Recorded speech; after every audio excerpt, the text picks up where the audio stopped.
Middle east कुल मिलाकर धधक रहा है। ईरान और इजराइल के बीच महासंग्राम छिड़ा हुआ है। ऐसे में आपको यह जानना भी बेहद जरूरी है कि सैन्य ताकत के मामले में दोनों देश खड़े कहां हैं।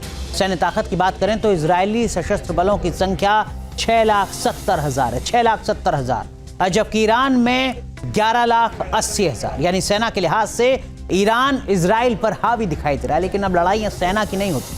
थल सेना की बात करें तो इजरायली सेना में 5,26,000 सैनिक हैं, तो ईरान के पास 3.5 लाख थल सैनिक हैं। इजरायली वायुसेना में 89,000 सैनिक हैं, लगभग 90,000। वहीं ईरान की वायुसेना में इसके आधे, लगभग 42,000। इजरायली नौसेना में 19,500 सैनिक हैं, लगभग 20,000 आप मानिए। तो ईरान की नेवी में 18,500 सैनिक हैं, लगभग मुकाबला बराबरी का है। एयरक्राफ्ट की अगर आप बात करें तो यहां पर इजराइल काफी आगे है। उसके पास 612 फाइटर जेट्स हैं, जबकि ईरान के पास 551, लगभग 100 का फासला है।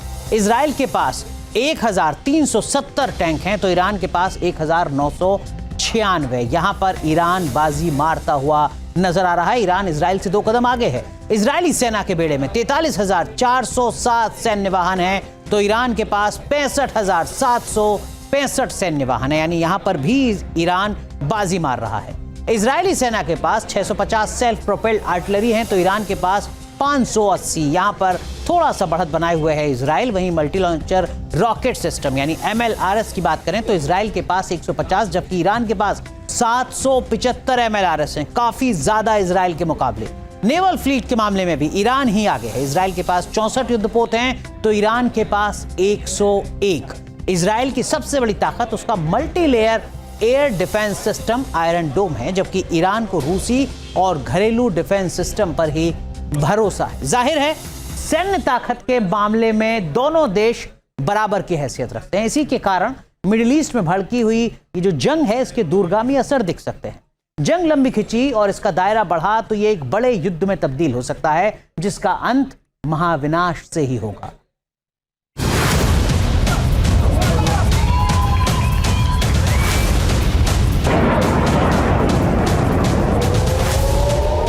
इजराइल ने फिर किया घातक हमला।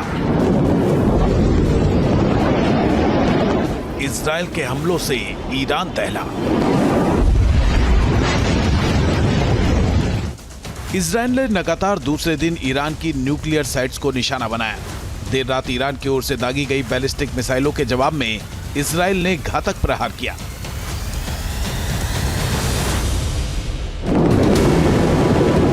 दावा किया जा रहा है कि इजराइल के हमले से ईरान में जान माल का काफी नुकसान हुआ।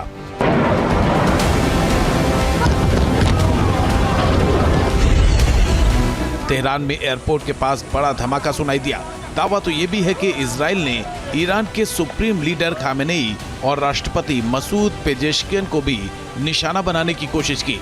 इजराइल ने खामेनेई के घर और राष्ट्रपति भवन को टारगेट कर अटैक किया। हालांकि दावा किया जा रहा है कि ईरान के एयर डिफेंस सिस्टम ने इस इजरायली हमले को नाकाम कर दिया। IDF ने ईरान के असदाबाद मिसाइल लॉन्चर साइट पर सटीक एयर स्ट्राइक की। बताया जा रहा है कि देर रात ईरान ने इसी साइट से इजराइल की सीमा में मिसाइलें दागी थी। इसीलिए इजरायली एयरफोर्स ने टारगेटेड अटैक कर इस ठिकाने को मिट्टी में मिला दिया। इजराइल की बमबारी के बाद असदाबाद मिसाइल लॉन्चर साइट से धुएं का गुबार उठता हुआ देखा गया।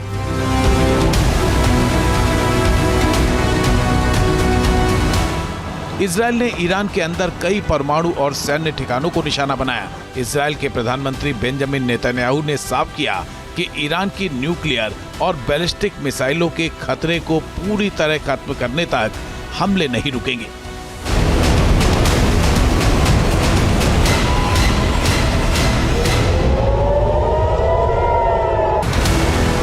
इजराइल ने सेंट्रल ईरान में एक फ्यूल डिपो को भी निशाना बनाया, साथ ही कई न्यूक्लियर साइट्स को हिट किया।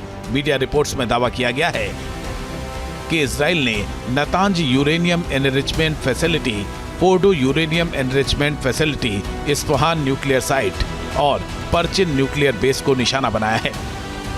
परचिन में न्यूक्लियर बेस पर हुए लेटेस्ट विस्फोट से भारी नुकसान का दावा भी किया जा रहा है।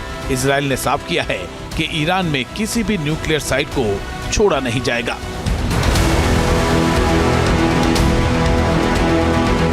इस जंग की शुरुआत 12 और 13 जून की रात को हुई थी, जब इजराइल ने ऑपरेशन राइजिंग लॉयन का आगाज करके ईरान को दहला दिया था। इस ऑपरेशन के तहत ईरान के बड़े सैन्य और परमाणु ठिकानों पर प्रीएम्प्टिव हवाई हमले शुरू किए गए, जिसका मकसद था ईरान के परमाणु कार्यक्रम और सैन्य ताकत को पूरी तरह तबाह कर देना। इस ऑपरेशन में इजराइल ने 200 से ज्यादा फाइटर जेट का इस्तेमाल किया और ईरान के एटमी और सामरिक ठिकानों पर मिसाइलें दागी।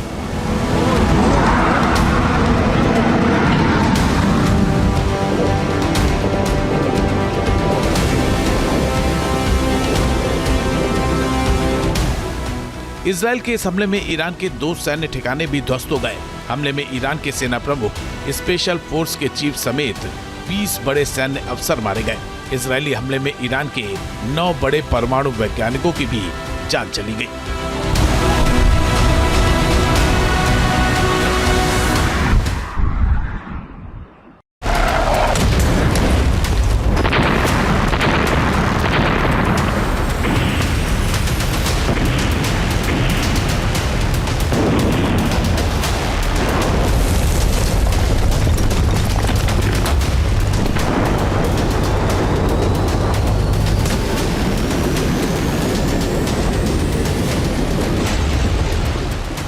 ईरान पर इजराइल के स्ट्राइक से कई शहरों में हालात बिगड़ गए।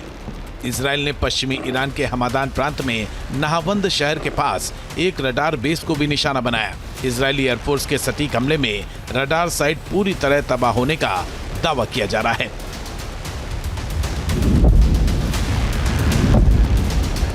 इजराइल ने जंजन शहर में ईरानी सेना की 216वीं बख्तरबंद ब्रिगेड पर भी हमला किया। इस हमले में भी भारी नुकसान होने का दावा किया जा रहा है।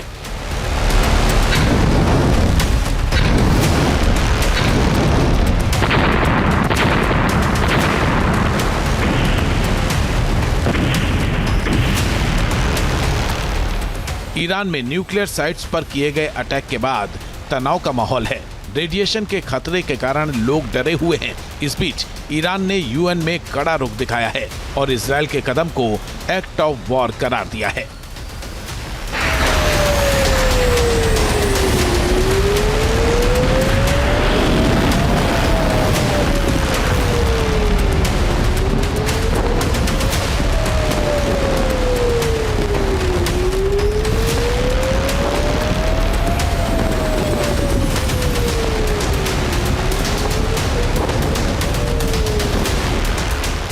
फिलहाल इजराइल और ईरान के बीच तनाव चरम पर है। 3 दिनों से दोनों तरफ से मिसाइलें बरस रही हैं। पूरी दुनिया मिडिल ईस्ट की तरफ टकटकी लगाए देख रही है, क्योंकि इस जंग का दायरा बढ़ सकता है। जंग की ये आग पहले तो अरब देशों में फैलेगी, फिर पूरी दुनिया को अपने चपेट में ले सकती है। अपने मित्र देशों की लामबंदी की कोशिशें भी शुरू हो चुकी हैं।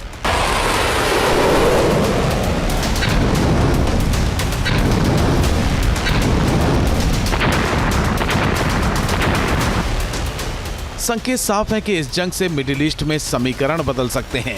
मिडिल ईस्ट के देश 2 खेमों में बढ़ सकते हैं, जिसमें एक तरफ इजराइल और उसके समर्थक देश होंगे, तो दूसरी तरफ ईरान और उसके मित्र देश।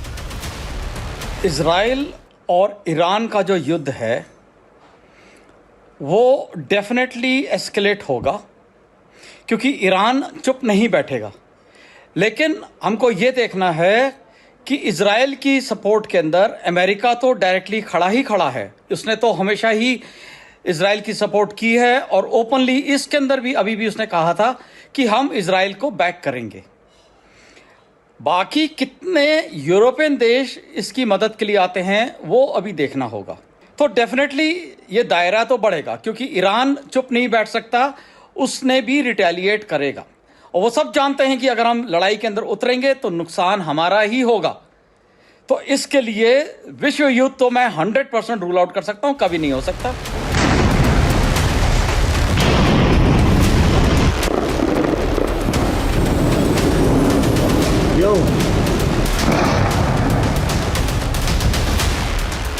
अगर ये युद्ध फैला तो दुनिया 2 खेमों में बंट जाएगी। फिर दोनों खेमे घातक हथियारों के साथ वर्ल्ड वॉर 3 का बिगुल फूंक सकते हैं और हो सकता है इसका नतीजा एटमी संकट में भी बदल जाए। मिडल ईस्ट के अंदर बढ़ेगी। मिडल ईस्ट के कुछ और जो छोटे छोटे देश हैं जो इमीडिएट प्रॉक्सिमिटी में हैं, जो इजराइल की प्रॉक्सिमिटी में हैं, और ईरान के जो प्रॉक्सीज हैं जैसे कि यमन है, हुतीज का था, लेबनान था जहाँ पे हिजबुल्ला है, गाज़ा पट्टी है, पैलेस्टीनियंस हैं, ये डेफिनेटली ट्राई करेंगे। सीरिया है, यहाँ पर ये ट्राई करेंगे इसके अंदर कि इनको किसी तरह से लपेटे में लाया जाए। जो इंफ्रास्ट्रक्चर है बस उसी को तबाही की जाएगी, उसके अलावा कुछ नहीं होगा। सिविल पॉपुलेशन मरेगी, इंफ्रास्ट्रक्चर डैमेज होगा, एक दूसरे की इकॉनमी डाउन जाएगी, ऑयल की प्राइसेस बढ़ेंगी, यहाँ पे स्टेट ऑफ हॉर्मूज ब्लॉक हो जाएगा, लोगों को सब जगह हिंदुस्तान के अंदर और बाकी कंट्रीज के अंदर, क्योंकि तकरीबन 50% ऑफ ऑयल एंड गैस यहाँ से निकलता है, वो सब ब्लॉक हो जाएगा या रेट्स बढ़ जाएगा।